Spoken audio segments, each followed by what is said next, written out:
Hi everybody, this is Samantha Denefe with Arkansas Catholic in Your ID, and I'm excited to be with you here today. I want to talk about seasons of our lives, because it's so important to be gentle with ourselves and to know that God calls us into certain seasons of our life. So, for example, in my job, I do one-on-ones. I meet with people, go out for coffee, I walk with them on their journey. If you've never done it, it's really cool. You should do it. Find a friend, go grab coffee, talk about God. You don't have to be a theologian or an expert. You just have to love him, and the other person can just like him, and you're going to help them love him. You know, that's just how it works. Anyways, I was walking with somebody on their faith journey, and this was a convert, and they were talking about Lent, and they're like, Lent used to confuse me. I was like, oh, why? Tell me more about that. And he's like, well, you say during Lent, let's pray more and fast more and almsgiving and do all these great things for God.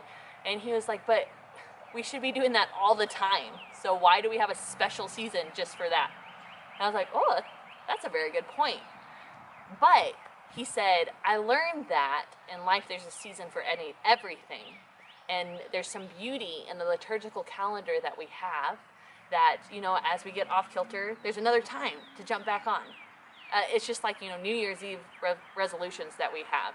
We renew our commitment to fitness. For us Catholics, come Lent, we renew our commitment to God.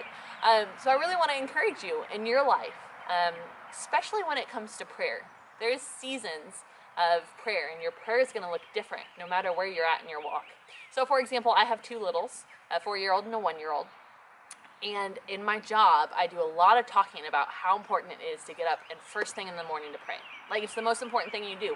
All the saints, all of them, basically say, if you want to be holy, when you get out of bed, pray. And that's got to be the first thing that you do. Okay, so I talk about this, I encourage this, and I was struggling with it, super struggling.